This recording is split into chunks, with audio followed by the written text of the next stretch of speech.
जी हाँ, पुनः एक बार उसी पर आ जाते हैं, यूनिफॉर्म सिविल कोड पर। ये कानून है, आप लोगों को बता चुका हूं कि इस पर क्या क्या संशोधन, क्या क्या भाग इसके रहे और क्या चाहती है भारतीय जनता पार्टी सरकार, और नेहरू जी ने, अंबेडकर ने क्या किया था इस पर। ये सारी चीजें आप लोगों को पहले जानकारी दे चुका हूं। नमस्कार, अजय साहनी स्टार हूं, रियल रिपोर्टर न्यूज आपका पेज है। अब उसी का पार्ट 2 सुनिए, आगे जारी रहेगी ये बात, क्योंकि जरूरी है आप लोगों को जानना। सिविल यानी यूनिफॉर्म सिविल कोड को लेकर हमेशा से इतना विरोध क्यों रहा है, यह तीसरा सवाल है। और आप लोगों को बता दें कि इसका जवाब यह आता है कि यूनिफॉर्म सिविल कोड का सबसे ज्यादा विरोध अल्पसंख्यक, खास करके मुस्लिम समुदाय के लोग करते आए हैं। उनका कहना है कि संविधान के अनुच्छेद 25 में सभी नागरिकों को धार्मिक स्वतंत्रता का अधिकार है, इसलिए शादी ब्याह और परंपराओं से जुड़े मामले में सभी पर समान कानून थोपना संविधान के खिलाफ है। अपने धर्म का वास्ता देकर अल्पसंख्यक समुदाय यहां पर बहुत बार बच निकलने की कोशिश करता रहा है, जिसको बड़े नरम दिल तरीके से विगत सरकार, कांग्रेस की सरकार रही हो, बापू रहे हों, वो लोग थोड़ा अलग सोच स्वभाव के रहे तो इनके साथ बड़े पोलाइटली पेश आते रहे। अब जो है कानून बदलने की कवायद पर क्या कहूंगा और क्या होना चाहिए आप लोग बताइएगा। मुस्लिम जानकारों के मुताबिक शरिया कानून 1400 साल पुराना है। यह कानून कुरान और पैगंबर मोहम्मद साहब की शिक्षाओं पर आधारित है, लिहाजा यह उनकी आस्था का विषय है। बढ़िया है। मुस्लिमों की चिंता है कि 1947 के बाद उन्हें मिली धार्मिक आजादी धीरे धीरे छीनने की कोशिश की जा रही है। ये चिंता नहीं है, आरोप भी है कि उन्हें जो धार्मिक आजादी मिल गई थी वो जो है कहीं ना कहीं खत्म होती नजर आ रही है। लेकिन आप लोग, पूरे सभी लोगों को स्वतंत्रता है, और मैं बड़े विनम्रता से अपने मुस्लिम भाइयों से और सभी समाज के लोगों से यह कहता हूं कि इसे कहीं अन्यथा न लें, इसे पहले गहनता से समझें। और ये मैं आपको, जैसा कि पहले भी बता दिया, अखबार से मैं आप लोगों को जानकारियां दे रहा हूं, तो आप लोग कोई दिल पे ना लें, कोई धर्म पे ना लें भाई, बहुत विनम्रता पूर्वक आप लोगों से अनुरोध है।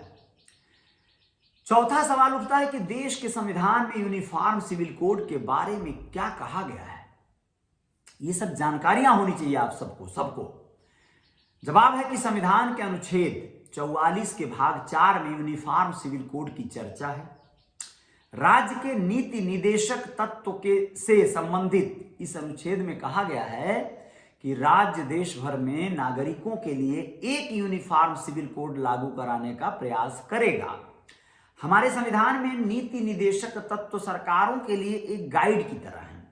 इनमें से सिद्धांत या उद्देश्य बताए गए हैं जिन्हें हासिल करने के लिए सरकारों को काम करना होता है। पांचवा सवाल उठता है कि किरोड़ी लाल मीणा ने जो बिल पेश किया उसे प्राइवेट बिल क्यों कहें या क्यों कहते हैं। जवाब है कि राज्यसभा या लोकसभा में दो तरह से कोई बिल पेश किया जाता है, एक सरकारी बिल यानी पब्लिक बिल और दूसरा प्राइवेट मेंबर बिल। सरकारी बिल सरकार का कोई मंत्री पेश करता है, यह सरकार के एजेंडे में शामिल होता है, जबकि प्राइवेट मेंबर बिल सदन यानी कि लोकसभा या राज्यसभा का कोई भी मेंबर जो मंत्री नहीं हो पेश कर सकता है, भले ही वो सत्ताधारी पार्टी का सदस्य हो। यही वजह है भाजपा सांसद किरोड़ी लाल मीणा के इस बिल को प्राइवेट मेंबर बिल कहा गया है। छठवां प्रश्न क्या आ रहा है भाई? छठवां प्रश्न है कि प्राइवेट मेंबर बिल पेश करने की प्रोसेस क्या है भाई? तो जवाब है कि सरकारी बिल किसी भी दिन सदन में पेश किया जा सकता है, जबकि प्राइवेट मेंबर बिल शुक्रवार को ही पेश किया जाता है। इसे पेश करने से पहले सांसद को प्राइवेट मेंबर बिल का ड्राफ्ट तैयार करना होता है। उन्हें कम से कम 1 महीने का नोटिस सदन सचिवालय को देना होता है। सदन सचिवालय जांच करता है कि बिल संविधान के प्रावधानों के अनुरूप है या नहीं। जांच के बाद वह इसे लिस्ट करता है कि हाँ ये पेश होगा। इस पे चर्चा होगी। प्राइवेट बिल को मंजूर करने या खारिज करने का फैसला लोकसभा स्पीकर या राज्यसभा के चेयरमैन का होता है। बिल मंजूर हो जाने के बाद सदन में उस पर चर्चा होती है, इसके बाद उस पर वोटिंग होती है। अगर बिल दोनों सदनों से बहुत से पास हो जाता है, ठीक है, तो उसे राष्ट्रपति के पास भेजा जाता है। राष्ट्रपति के हस्ताक्षर के बाद बिल कानून बन जाता है।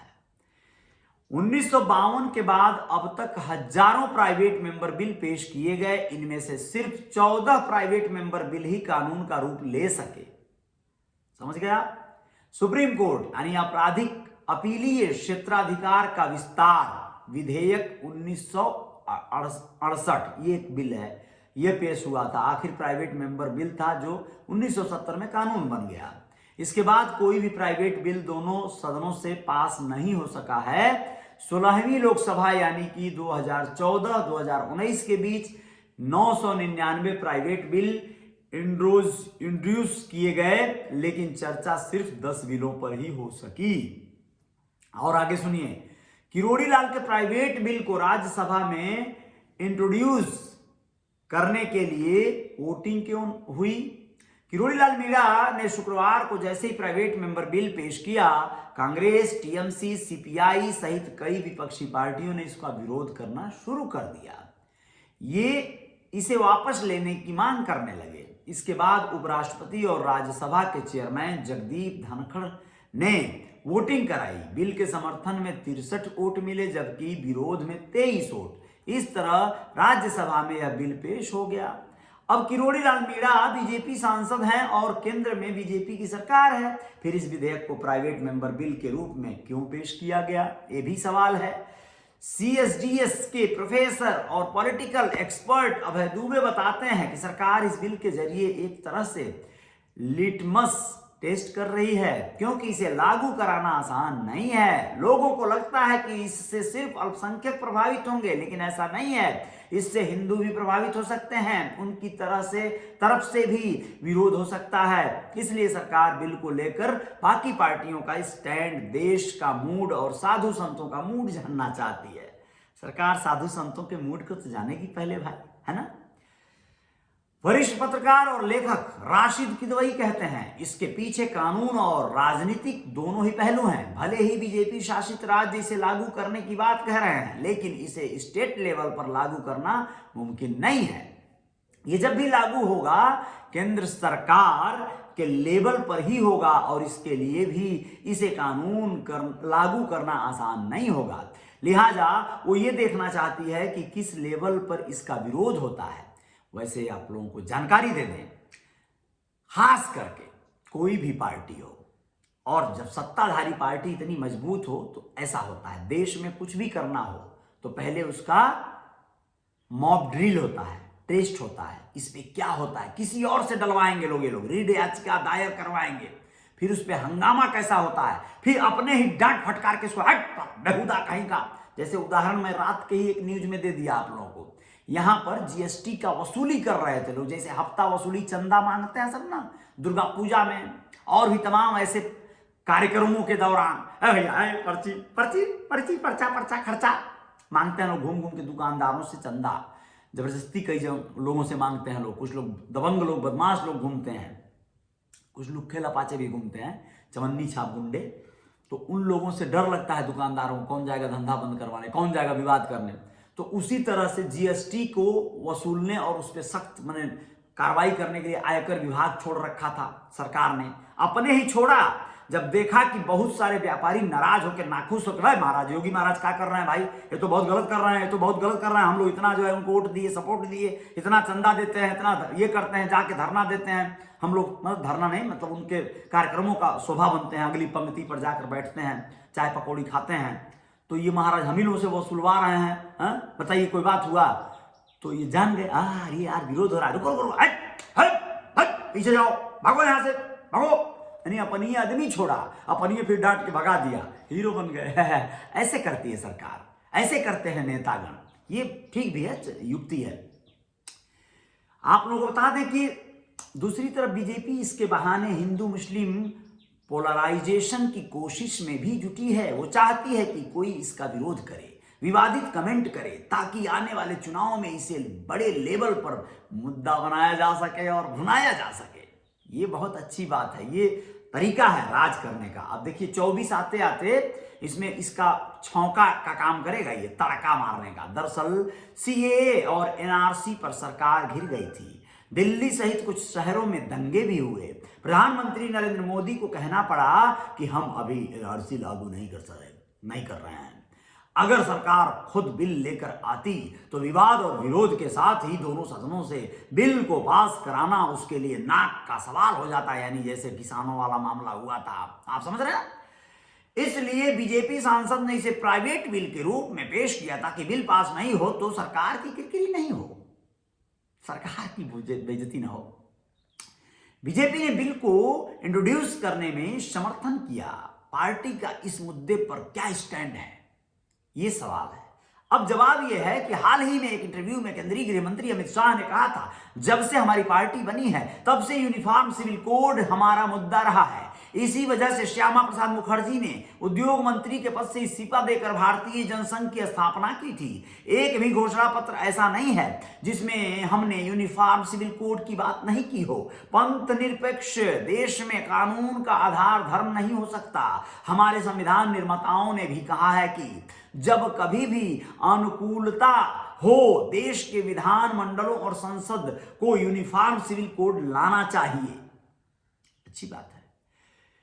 एक दूसरे इंटरव्यू में अमित शाह ने कहा है कि उत्तराखंड, हिमाचल प्रदेश और गुजरात में सुप्रीम कोर्ट के रिटायर्ड जज की अध्यक्षता में यूनिफॉर्म सिविल कोड लागू करने के लिए पैनल बना है। दूसरे राज्य भी इसको लेकर प्लान कर रहे हैं। मुझे लगता है कि कई राज्य स्वयं ही यूनिफॉर्म सिविल कोड लागू कर देंगे। इसके बाद भी अगर 2024 तक यह लागू नहीं होता है तो हम वापस सत्ता में लौटने के बाद इसे देश भर में लागू कर देंगे।